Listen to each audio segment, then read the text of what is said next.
자, 형법이라는 법을 배우려면 법이 돌아가는 기본 원리는 좀 이해해야 됩니다.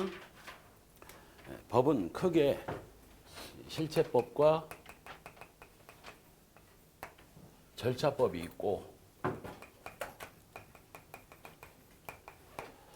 실체법은 법률 요건과 법률 효과로 구성되어 있습니다.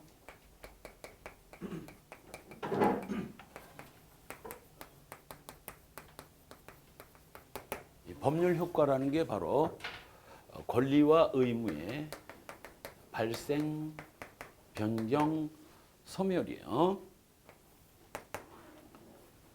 이 권리와 의무는 반드시 요 법률에 의해서 법률 요건을 구비한 자에 대해서만 그 법률 효과로서 권리와 의무가 부여됩니다.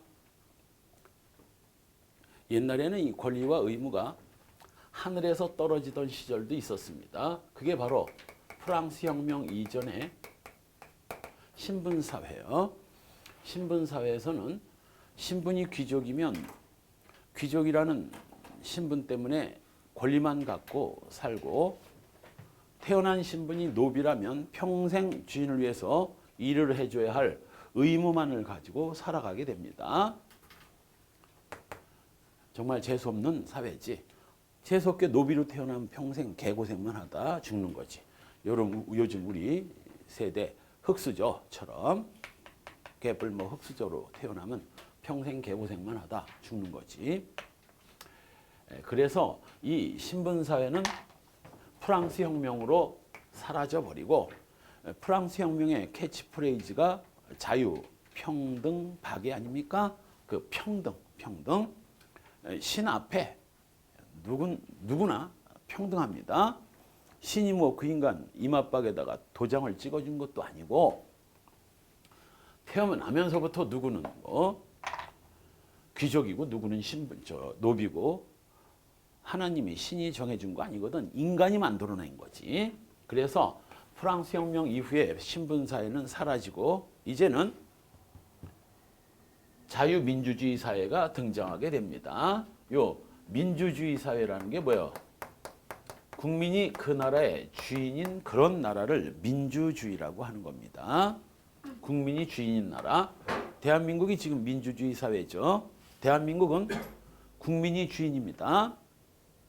따라서 대통령은 국민이 일을 맡긴 소위 국민의 공복이라고 합니다. 국민의 노비야. 일종의 국민이 주인이고, 그래서 국민이 주인 나라에서 소위 국민의 위임을 받은 국회가 어떤 법을 만들었다면 이 법에 소위 그 배후에는 누가? 국민이 있는 겁니다. 국민이 직접 만들기 뭐해서 국회 보고 대신 만들라고 한 거지. 그래서 법은 바로 민주적 정당성, 그 법의 근저에는 국민의 뜻이 있기 때문에 국민이 만든 법이니까 생각해 보세요. 국민이 주인인 그 나라에서 국민이 어떤 법을 만들고 사람을 죽이면 사형이다 라고 규정했다면 이건 그 나라의 주인인 국민의 뜻이고 누구나 국민의 뜻에 따라야 되는 겁니다. 그래서 이 법은 국민이 주인 나라에서 국민의 위임을 받은 국회에서 만들었기 때문에 민주적 정당성과 정통성이 인정되는 거지. 그래서 과거에 이 신분 대신, 신분사회에서는 신분이 모든 걸 해결해 줬는데 이제는 뭐 오로지 법률만이 모든 문제를 해결해 줍니다. 옛날에는 귀족이 노비한테 일을 시켜 먹고 싶으면 뭐 하면 돼? 지시만 하면 돼요. 너 이번 주까지 저 밭을 다 갈아놔라 하면 노비는 당연히 주인이 시키는 대로 일을 해야 할 의무가 있지만, 요즘엔 누가 지나가는데 여러분한테 뭐 일을 시키면 해요 안 해요? 안 하지. 당연히 뭘 요구하고 돈을 요구하고 자기가 원하는 돈을 줘야만 일을 해주죠. 그래서 바로 그 법률상 요 어떤 권리나 의무가 갖고 싶으면 권리 의무를 발생시키는 법률 요건을 충족시키면 그 법률 요건을 충족시킴으로써 그 법적 효과로서 권리와 의무가 발생되는 겁니다. 이건 마치 300원짜리 자판기와 비슷하다 했습니다. 자기가 300원짜리 자판기에서 먹고 싶은 음료수가 있으면 300원을 넣고 먹고 싶은 음료수 버튼을 누르면 먹고 싶은 음료수가 나올 거 아니냐고. 그렇듯이 법도 마찬가지예요. 일정한 법이 요구하는 요건을 구비한 자한테만 그 법률 효과로서 권리와 의무가 부과되는 겁니다. 그래서 이제는 신분에서 권리와 의무가 나오던 시절에서 이제는 뭐 법이 요구하는 요건을 구비해야 그 법적 효과로서 권리와 의무를 갖게 됩니다. 따라서 민법상 형법 시간에 민법을 얘기하니까 좀 의아하겠지만 민법상 조금 아까 얘기했던 것처럼 A가 B를 일을 시켜 먹고 싶으면 옛날에는 귀족이 노비한테 그냥 지시만 하면 됐었는데 지금은 남을 일을 시켜 먹고 싶으면 어떻게 해야 돼요? 계약을 맺어야 돼. 너 저 밭을 갈아주면 내가 500만 원을 주겠다. 그래서 A와 B 사이에 소위 계약이 맺어지면 그런 걸 이제 도급계약이라고 합니다. 뭐를 해주고 하는 걸 도급계약이라고 하고 물건을 사고 파는 걸 매매계약이라고 하죠. 기본 정도는 알아야 돼요. 그래야 나중에 재산범죄 강의할 때 최소한도 도급계약, 매매계약 같은 기본 계약의 기본 형태는 알아야 형법적인 뭐 분석이 가능합니다. 재산범죄에서. 따라서 A는 B한테 500만 원을 줄 테니까 밭을 갈아달라고 했는데 B는 500만 원 갖고는 택도 없다는 거야. 1000만 원 안 주면 못하겠다고 버텼다면 A와 B 사이에는 뭐 계약은 성립될 수가 없고 A와 B 사이에는 계약은 성립될 수 없고 계약이 성립되지 않았다면 소위 300원짜리 자판기에 200원밖에 안 들어갔다면 버튼을 아무리 눌러도 음료수는 나오지 않듯이 계약이 성립되지 않았다면 권리와 의무도 발생하지 않습니다. 권리와 의무도 발생하지 않아요. 그런데 만일 B가 A의 이 500만 원 콜에 대해서 B도 콜을 했다면 좋아, 나 500 정도면 내가 그 밭을 갈아주겠다라고 B도 500만 원에 콜을 했다면 소위 도급계약이 맺어지고 이제는 A와 B는 노비와 귀족 관계는 아니지만 법적으로 계약이 성립되는 순간 권리와 의무가 생깁니다. A는 B한테 이제는 밭을 갈아달라고 요구할 수 있는 권리가 생기는 거고 권리만 생깁니까? 500만 원을 줘야 할 의무. B가 밭을 다 갈았을 때 500만 원을 지급해야 할 의무도 생겨요. B도 마찬가지지. B도 A를 위해서 이제는 밭을 갈아줘야 할 의무가 생기지만 500만 원을 달라고 요구할 수 있는 권리도 생기는 겁니다. 그래서 A와 B는 이렇게 권리와 의무로 엮이게 되지. A와 B는 권리와 의무로 엮이게 되고 이러한 권리와 의무는 당연히 만일 B가 일주일 동안 밭을 갈아줬고 A가 일주일 뒤 B한테 500만 원을 주고 끝났다면 이제 모든 권리 의무 관계는 다 권리 의무가 실현돼서 모든 법률 관계는 그걸로 끝나게 되지.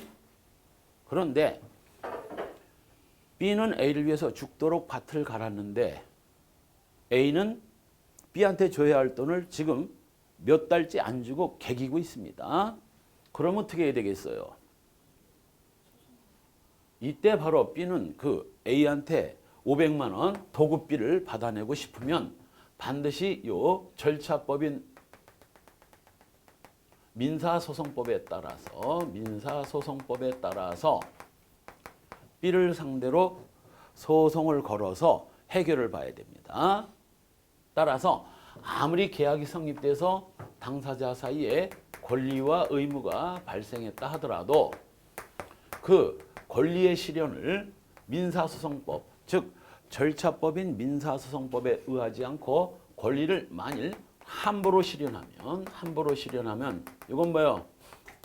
이건 곧 범죄 행위가 됩니다. 예컨대 B가 A를 찾아가서 두들겨 패면서 도급비 500만 원 안 주면 오늘 내로 너는 뒤지는 수가 있다고 협박을 가해가지고 두들겨 패고 돈을 빼앗아 왔다면 아무리 B가 A한테 받을 돈이 있다 하더라도 그 받을 돈이 있으면 법원 가서 소송을 걸어서 도급비용 청구 소송을 걸어서 법원에서 해결할 생각을 해야지 개인적으로 쫓아가가지고 두들겨 패고 돈을 뺏어 왔다면 이건 강도 내지는 폭행 협박이 조금 약하면 공갈이 될 수도 있습니다. 공갈 내지는 강도. 만일 B가 A 집에 가서 그냥 500만 원어치 물건을 들고 나왔다면 뭐요? 절도가 될 것이고 그래서 이러한 권리를 함부로 실현하면 그것은 곧 범죄 행위가 됩니다. 자, 우리 형법상 이제 재산범죄가 우리 어제부로 끝났지만 재산범죄에 보면 함부로 권리를 실현해서 범죄가 되는 경우가 뭐 한 100여 개는 돼요. 100여 개는 됩니다. 그렇죠? 렌트카 업체에서 렌트한 차를 렌트료를 안 낸다는 이유로 가서 가져오면 이거 무슨 죄였어요? 권리행사 방해죄. 오히려 이 집 차주가 갖고 있는 차를 차고에 놔뒀었는데 집 차주가 이걸 가져오면 절도. 집 회사에서 이 번호판을 뜯어오면 권리행사 방해죄. 이걸 얘가 남한테 담보로 넘겼다가 얘가 이 담보를 밤에 끌고 오면 뭐 절도. 이런 수많은 범죄 행위가 다 바로 그런 권리 의무를 함부로 실현했기 때문에 성립되는 범죄들이거든. 딱 두 가지 예만 들어봅시다. 순경시험에 한번 나왔던 거예요. A가 B한테 전세를 줬는데 2014년 12월 31일까지였어요. 그런데 B가 2014년 12월 30일이 됐는데도 물론 A는 한 달 전에 얘기해야 됩니다. 계약기간 한 달 전에 상식이야. 나가달라고. 전세금 돌려줄 테니 나가달라고 한 달 전에 요구했는데 B가 2015년이 돼도 안 나가고 뭐 2015년도 1, 2월 달에는 미안하다 지금 구하고 있는데 힘들다라고 변명이라도 하더니 뭐 2015년 말쯤 가니까 완전히 배째라야 죽여라 못 나간다 전세비 올라서. 그래서 A가 열받아가지고 바로 B한테 전세를 준 A 집이죠. 여기 뛰어 들어가서 B하고 이제 다퉜다면 A 무슨 죄예요? 주거 침입죄야. 주거 침입죄.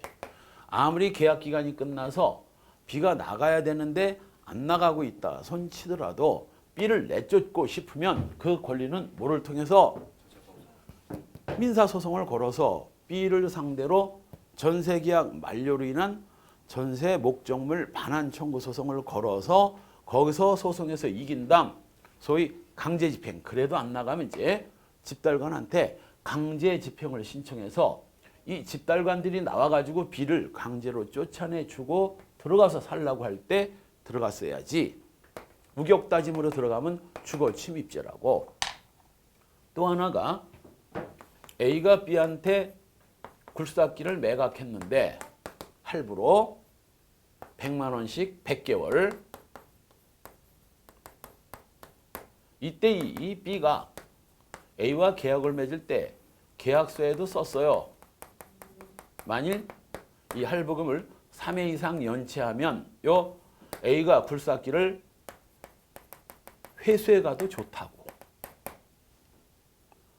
아니나 다를까 4개월, 5개월 동안 연체를 하니까 A가 독촉을 하러 왔다가 할부금 독촉을 하러 왔다가 B는 집에 없고 B 집 마당에 세워져 있는 굴삭기 계약서대로 이거 끌고 와버렸습니다. A 무슨 죄예요? 인부까지 들고 가서 데리고 가서 끌고 왔죠. 합동절도로서 특수절도가 된 사례입니다. 이 두 사례를 보더라도 아무리 B를 내쫓을 권리가 있더라도 그 굴삭기를 회수해 올 수 있는 권리가 있더라도 이 권리를 소송 절차에 의하지 않고 함부로 실현하면 이게 범죄가 되는구나. 착하게 살아야지 범죄가 됩니다. 아무리 지가 권리자라도 함부로 실현하면 범죄되는 거고. 그럼 이 B 요놈 웬 무슨 죄요? 전세 기간이 끝났는데도 안 나가고 개기고 있는 B. 굴삭기 할부금을 3개월은커녕 4개월, 5개월 동안 연체하고 있는 이 B는 무슨 죄냐고. 이 B는 무죄입니다. 죄 안 돼요. 이게 바로 소위 말하는 채무불이행 책임입니다. 우리가 재산범죄 설명하면서 내가 채무불이행이란 얘기는 10번도 더 했을 거예요. 이건 채무불이행으로서 민사상, 이거 형법상으로는 범죄 안 됩니다. 형법상으로는 무죄이고, 다만 얘가 안 나가고 개기는 바람에 A 아들이 결혼해서 이 집에 들어와서 살았어야 되는데 B가 안 나가고 개기는 바람에 딸은 전셋집 구하고 하느라고 개고생을 하고 전세비도 더 비싸게 주고 여러 가지 고생을 하는 손해를 봤을 거 아니냐고. 이때 B는 죄는 안 되지만 민사상 자기가 이걸 집을 내주지 않음으로써 A가 입은 손해를 물어내야 됩니다. 이게 민사상 불법행위 또는 채무불이행으로 인한 손해배상 책임이에요. 따라서 여기서 아주 중요한 원리를 이해하게 됩니다. 아무리 민법상 자기가 어떤 권리를 가지고 있다 하더라도 그 권리를 함부로 실현하면 범죄가 되는 수가 있고, 의무를 이행하지 않으면 무죄입니다. 죄 안 돼요. 단 민사상 손해배상 책임을 지는가 하는 것은 별개의 문제입니다. 아주 중요한 원리예요. 그래서 재산범죄 설명하면서 내가 채무불이행이라고 얘기하면 첫 시간에 얘기했던 바로 민사상 채무불이행 이 얘기를 하는구나 라는 걸 이해하면 됩니다.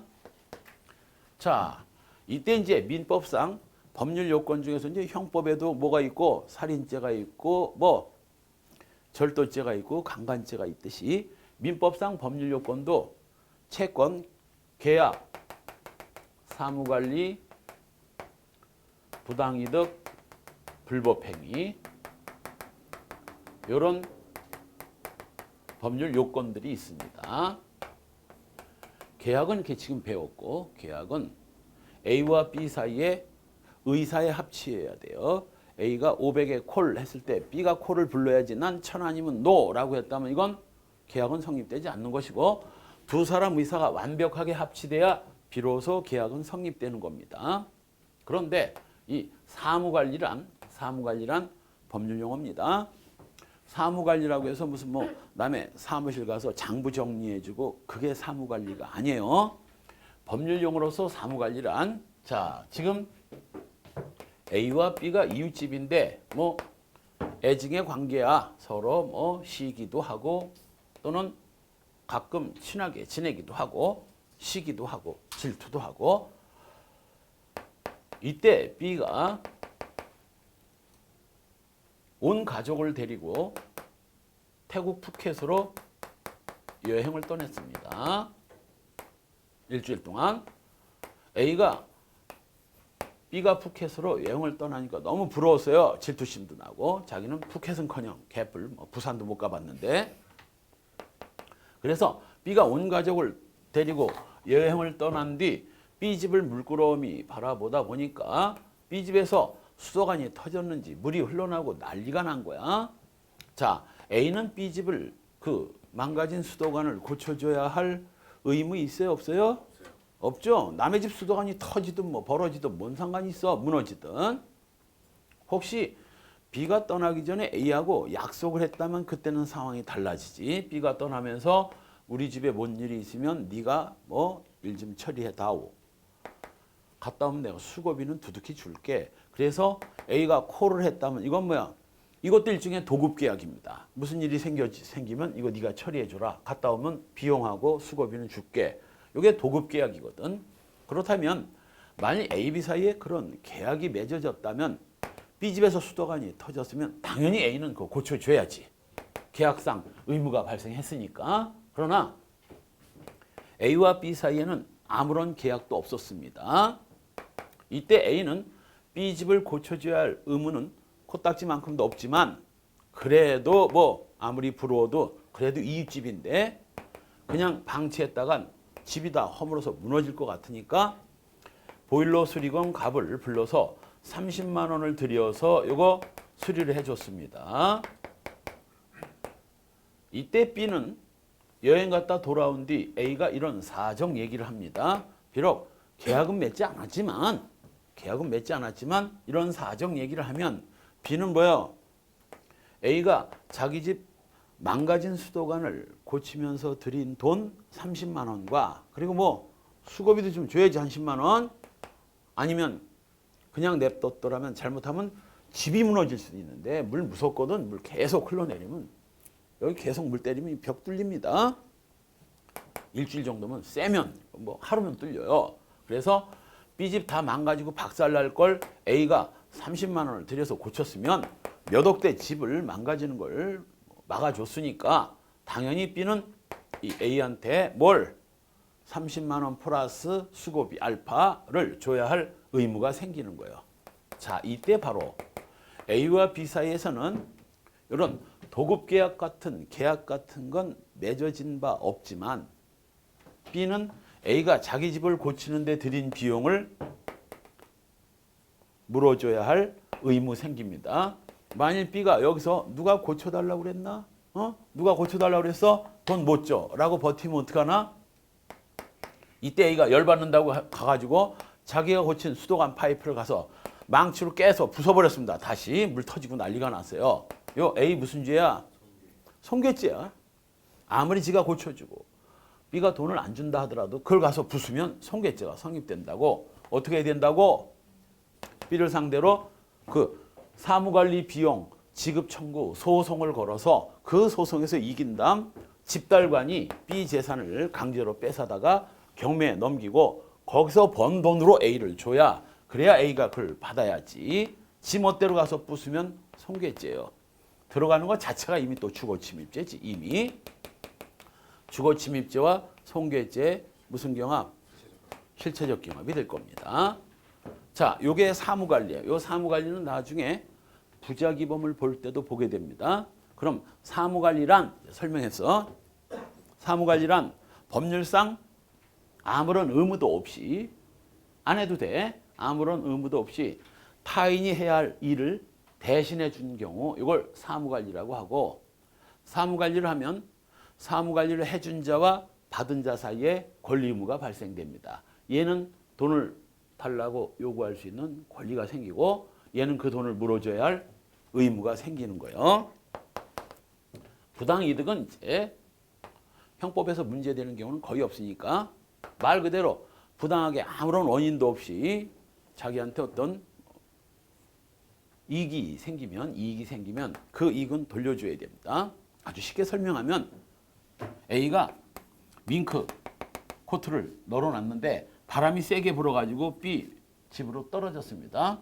B는 수천만 원짜리 밍크 코트를 득템하게 됐지만 그 득템이라는 건 돈 주고 사든가 뭐 이랬어야지 바람이 불어가지고 어느 날 자기 집 앞에 밍크 코트가 떨어졌다고 해서 그걸 갖다가 가지면 안 돼요. 이걸 돌려줘야 됩니다. A한테 아무런 원인도 없이 차지한 이익은 돌려줘야 됩니다. 이게 부당이득 반환이에요. 이때 A는 B를 상대로 내 밍크 코트, 네 마당에 떨어진 밍크 코트 내놔라고 요구할 수 있는 권리 생깁니다.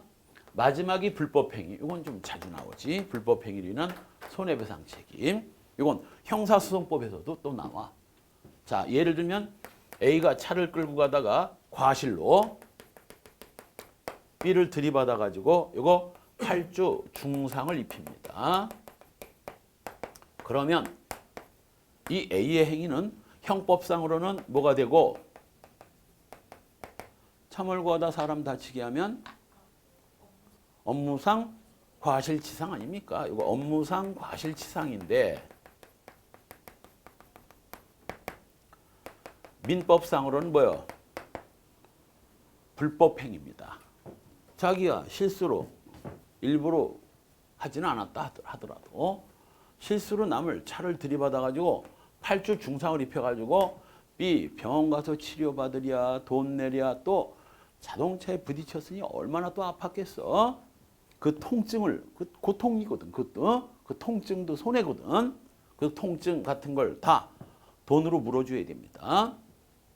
그게 바로 고의 또는 과실로 고의로 했으면 당연하고 고의 또는 과실로 남한테 손해를 유발시켰으면 자기가 발생시킨 그 손해 다 물어줘야 됩니다. 이게 소위 불법 행위로 인한 손해배상 책임이에요. 불법 행위로 인한 손해배상 책임. 그래서 이런 계약, 사무관리, 부당이득, 불법 행위 등으로 어떤 권리와 의무가 발생되고 그 권리와 의무는 이렇게 뭐 소송 절차를 통해서 실현해야 됩니다. 갑자기 너무 많이 왔죠? 이제 형법으로 와 봅시다. 형법상 그럼 법이 요구하는 조건, 법률 요건이 요게 뭐요? 요게 범죄 구성 요건. 조금 초짜들도 있으니까 아주 쉽게 요거 범죄고 범죄 요건으로서 살인, 강도, 강간, 방화, 절도 같은 범죄 요건을 구비하면 그 범죄 요건을 구비한 자한테는 뭐 국가가 형벌을 부과 집행할 수 있는 형벌권이 발생됩니다. 물론 아무리 국가의 형벌권이라 하더라도 그 형벌권은 반드시 뭐를 통해서만 절차법인 소송법을 통해서만 실현해야 됩니다. 형사법의 절차법이 바로 뭐예요? 형사소송법. 그래서 이 형사소송법 절차에 의해서 형벌권이 실현되어야 한다고. 따라서 300원짜리 자판기에 300원이 들어가면 음료수가 나오듯이 형법이 요구하는 그 범죄 요건을 구비한 자, 범죄 요건을 충족시킨 자는 그 범죄 요건 충족과 동시에 법률 요건을 충족하게 되고 그로 인해서 그 범죄를 저지른 자한테 국가가 형벌을 부과 집행할 수 있는 권리가 생기는 겁니다. 그 형벌권은 반드시 뭐 절차법인 형사소송 절차에 따라서 실현해야 되는 겁니다. 그러면 이제 형법이 뭐다? 한마디로 얘기하면 형법이란 범죄를 법률 요건으로 해서 그 법적 효과로서 형벌을 규정하고 있는 법. 더 줄여서 형법이란 범죄와 형벌에 관한 법. 형사소송법은 뭐겠나 그럼? 형사소송법은 형벌권을 실현하기 위한 절차를 규정한 법. 그게 형사소송법이 됩니다. 그래서 형법이 뭔지, 형사소송법이 뭔지 기본 정도는 알고 강의를 들어야죠. 최하 기본입니다. 이 정도는 알고 이제 강의를 들어야지. 그 다음 이때 바로 이 국민이 국회에다가 법을 만들 수 있는 권한을 부여해주고 국회 보고 법을 만들라고 해서 모든 국민이 이 법에 따르도록 돼 있는데 요즘처럼 우리나라에서 아마 그 가장 신뢰도가 떨어지는 집단이 국회라고 나오죠. 정치. 그래서 국민이 이 국회의원들이 국민의 뜻에 어긋나는 법률을 만들 수도 있으니까 그래서 중요한 내용은 국회에다 맡길 수가 없어. 이것들이 사고를 칠 수가 있으니까. 그래서 국민이 직접 중요한 사항을 나라의 진짜 중요한 사항은 국회에다 안 맡기고 국민이 직접 만들었어요. 그게 바로 헌법이야. 그게 바로 헌법이고 헌법을 시행하는 데 필요한 사항을 국회에서 법률로. 그러니까 헌법은 국민이 만들고 법률은 국회에서 만들고 그리고 국회에서 세부적인 법을 모든 걸 다 세부적으로 정하기는 힘들어요. 너무 워낙 많은 양이니까. 그래서 역시 국민이 헌법의 기본을 정하고 법률에 맡기듯이 국회도 법의 기본을 정하고 하위 행정각부 총리나 장관한테 법을 시행할 때 필요한 사항을 만들려고 하고 있습니다. 그게 바로 뭐예요? 그게 명령이에요. 명령. 예를 들면 헌법 도로교통법 그리고 도로교통법 시행령이 있죠. 그 시행령이라는 게 바로 이 명령이에요. 여기서 명령이라고 뭐 진격하라 이 명령이 아니라 법을 시행하는 데 필요한 일종의 법 시행에 필요한 사항을 총리나 장관이 만든 걸 이걸 명령이라고 하고 역시 명령 밑에 명령을 수행하는 데 필요한 사항을 규칙으로 정할 수 있습니다. 이건 장관 등이 정할 수도 있고 행정기관장이 정할 수도 있어요. 감사원 규칙 그리고 뭐 대법원 규칙 같은 게 있듯이 그래서 법이라고 다 같은 게 아닙니다. 법이라고 다 같은 게 아니고 법도 요 찬물도 위아래가 있듯이 법도 위아래가 있어요. 헌법, 법률, 명령, 규칙 같은 이런 소위 위계 질서가 있다고. 기본입니다. 하위 규범이 상위 규범을 거슬리면 이건 쿠데타야. 그건 아웃되는 수가 있습니다. 그래서 법은 헌법에 위반돼서 안 되고 명령도 법률에 위반돼서는 안 됩니다. 혹시 국회에서 또라이 짓을 해가지고 정말 헌법에 위반되는 법을 만들면 무슨 일이 벌어질까? 헌법재판소에서 그래서 국민이 헌법재판소라는 걸 만들어 놓고 야 니네 말이지 국회 요 자식들이 혹시라도 우리 뜻에 어긋나는 법률을 만들면 니들이 얘들 좀 교육 좀 시켜 알았지? 그래서 만들어 놓은 게 헌재예요. 헌법재판소. 그래서 혹시라도 법이 헌법에 위반되는 법이 발견되면 헌법재판소에서 뭐 위헌 결정을 때려버립니다. 그러면 그 국회에서 만든 법은 뭐가 되는 거야? 그냥 꽝 되는 거야. 아웃 되는 거예요. 무효입니다. 효력이 없어요. 작년 2015년 2월 26일 날 그래서 위헌 결정 떨어진 게 뭐예요? 간통죄. 간통까지 형법이 규정해가지고 간통하는 사람을 처벌하는 것은 무식한 거고 이거 헌법에 위반된다고 위헌 결정이 떨어지는 바람에 간통에 관한 그 법조문은 무효가 돼버렸고 이제는 뭐 막 간통해도 되나? 막 간통해도 적어도 형법적으로는 돼. 상관없습니다. 형법적으로는 이제는 처벌 안 됩니다. 단 자기가 간통을 해서 그 상대방 배우자한테 뭐 충격을 주고 이혼을 하게 만들고 그랬다면 바로 민법상 뭐 불법행위입니다. 불법행위로 남 고통스럽게 만들고 이혼을 하게 만들고 고통스럽게 만들었으니 요 불법행위로 인한 손해배상 책임은 지게 됩니다. 한마디로 이제는 간통을 저지르면 옛날에는 깜빵 가던 시절에서 이제는 뭐 돈으로 물어내는 시절로 바뀐 겁니다. 우리나라 사람들이 잘못 알고 있는 게 간통이 위헌 결정됐으면 이제 간통 막 해도 되는 게 아니라 형법적으로만 괜찮아진 거고 민법적으로 손해배상 책임은 남아 있습니다. 돈 물어내야 돼요. 그게 몇 푼 안 돼. 사실 몇 푼 안 돼가지고 요즘에 이제 간통죄가 없어진 이상 옛날에는 간통죄로 깜빵을 쳐넣었으니까 돈 물어내는 건 조금밖에 뭐 부과를 안 했거든. 1,500, 2,000 뭐 이렇게밖에 부과를 안 했어요. 근데 이제는 뭐 간통죄로 처벌도 안 되겠다. 뭐만이라도 이 배상금이라도 좀 높여줘야 되는 거 아니냐 하는 논란이 이루어지고 있습니다. 이건 여러분들이 형법에서는 별로 볼 일 없어. 형사소송법에서 몇 번 보게 될 겁니다. 어디서 혹시 봤는지 기억나나? 헌법, 법률, 명령, 규칙. 응? 경찰학에서? 경찰학에서 배웠나? 응? 형사소송법에서도 나옵니다.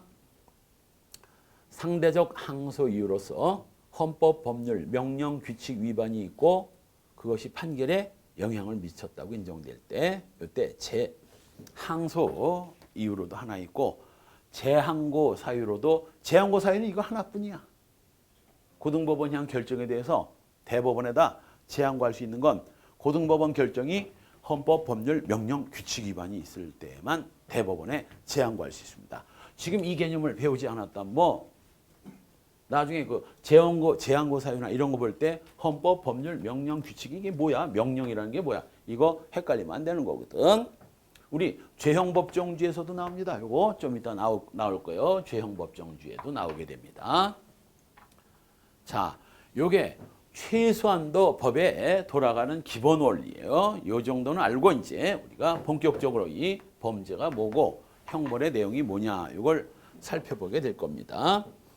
자, 따라서 이제 형법은 범죄와 형벌에 관한 법이고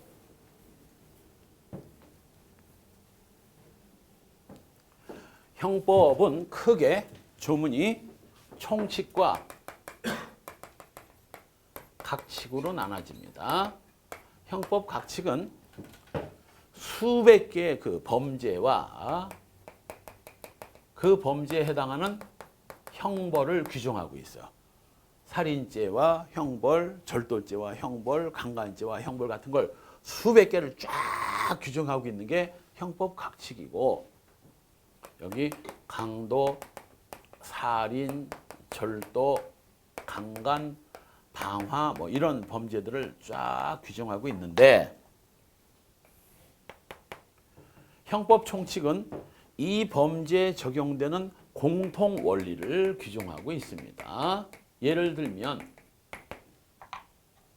공범, 강도에도 공범이 있고 절도에도 공범이 있을 수 있고 강간에도 공범이라는 게 있을 수 있죠. 공범이 뭐냐? 또